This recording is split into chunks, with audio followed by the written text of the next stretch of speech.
جو مجلس حسین میں آئے گا وہ اجر رسالت ادا کرے گا۔ وہ کہانیاں ان ختم ہو گئیاں تے بندے بڑے سیانے ہو گئے ان میں مجلس جایا نکاح ترٹ جاندہ ہے، ایڈے کچے نہیں ہوندے نکاح مجلس چان لگیاں ترٹ جان، وڈا وڈا گناہ کر دیا نکاح نہیں ترٹ دا تے مجلس حسین نے ترٹ جاندہ ہے۔ یہ نکاح بچان والے دا ذکر ہے، یہ نکاح بچان والے دا ذکر ہے۔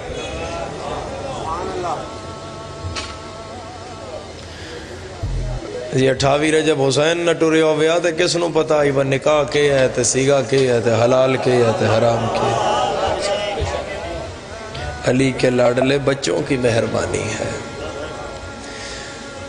بجڑی بات چھیڑی ہوئی ہے اس تے آئیے کہ حضور کعبے دے سامنے آئے، میرے آقا نامدار تے ہزار جان قربان، ماں باپ قربان کرا، میرے مولا نے او 7 شاعران دے کلام نو پڑھیا اور پھر اپنی گل لکھی۔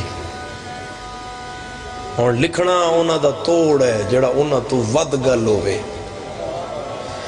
جو حضور لکھیا جدن میں پہلی گل کر سا دے تھوڑے سینے تے ٹھنڈ پہ جائے گی، کاغذ دے سینے تے قلم دی نوک رکھ کے آمنہ دے چن نے لکھیا اِنَّا أَعْطَيْنَكَ الْكَوْثَرَ فَصَلِّ لِرَبِّكَ وَانْحَرْ إِنَّ شَأْنِكَ هُوَ الْكَوْثَرَ وَانْحَرْ ابتر۔ نہ ایک قطع ہے، نہ ربائی ہے، نہ شیر ہے۔ شیر 2 مصریاں دا ہوندہ ہے، قطع ربائی 4 دی ہوندی ہے، ادھے 3 نے۔ جدن اتنے مضبوط کافی نال کلام نو عرب آلیاں نے پڑھیا تے انہاں شاعراں آگے ود کے اپنے اپنے کلام کعبے دی دیوار نال لا کے پاڑ چھوڑے۔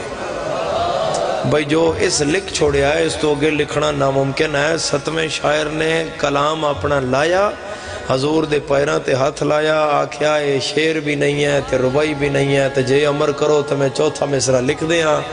حضور فرمایا لکھ دے، ایدی عقیدن سلام تے بول دے، زبانن میرا سلام جڑا ہون بول پائے گا۔ چوک دی مجلس ہے تو ذرا مل کے تائید کرنا اِنَّا أَعْطَيْنَكَ الْكَوْثَرَ فَصَلِّ لِرَبِّكَ وَانْحَرْ إِنَّ شَأْنِكَ هُوَ الْأَبْتَرُ تے 7واں شاعر تھلے پر لکھ دا ہے ما هَذَا کلام البشر، اے بندے دا کلام نہیں۔